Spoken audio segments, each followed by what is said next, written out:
Friends, क्या आप भारत के एक ऐसे गांव के बारे में जानते हैं जहां दिन में तो बहुत ज़्यादा चहलकदमी रहती है लेकिन शाम के समय वहां कोई भी नहीं रहता। हाँ दोस्तों, भारत में एक ऐसा गांव है जहां से श्रीलंका साफ दिखाई देता है और वहां की बिल्डिंगें, पेड़ पौधे और पहाड़ सब दिखता है। दिन भर इस गाँव में चहलकदमी रहती है। देश ही नहीं, दुनिया भर में लोग यहाँ से आते हैं, मगर अकेले नहीं बल्कि समूह में। वहीं अंधेरा होने से पहले पूरा गांव वीरान हो जाता है और यहाँ आदमी तो दूर, जानवर भी यहाँ पे दिखाई नहीं देता। इस गांव को लेकर धार्मिक मान्यता है कि माना जाता है कि यह गांव रामायण काल से जुड़ा हुआ है और भगवान राम ने लंका जाने के लिए समुद्र सेतु यहीं बनवाया था।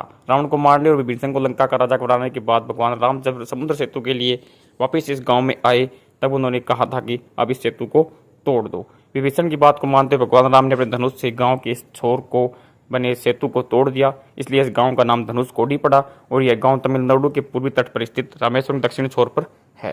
धनुषकोडी में रामेश्वरम के बीच की दूरी लगभग 15 किलोमीटर है और एक समय था जब लोग यहाँ आया करते थे।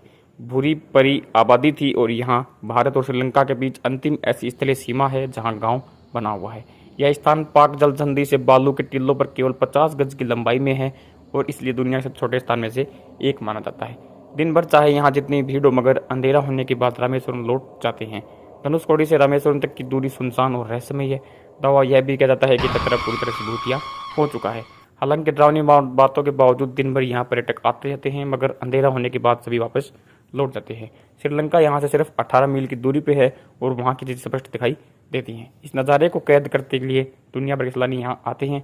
हालांकि कहा जाता है कि चक्रवात की वजह से गांव में कई लोगों की मौत हुई थी और उनकी आत्माएं आज भटकती हुई देखी गई हैं, क्योंकि उनका श्राद्ध कर्म ठीक विधि से नहीं हो पाया और उनकी मोक्ष प्राप्ति के लिए वो आज भी यहाँ पे भटकते हुए देखे गए, जिसके कारण शाम के बाद कोई भी यहाँ आने की हिम्मत नहीं करता। तो फ्रेंड्स, क्या आप धनुषकोडी के बारे में बातें जाते थे?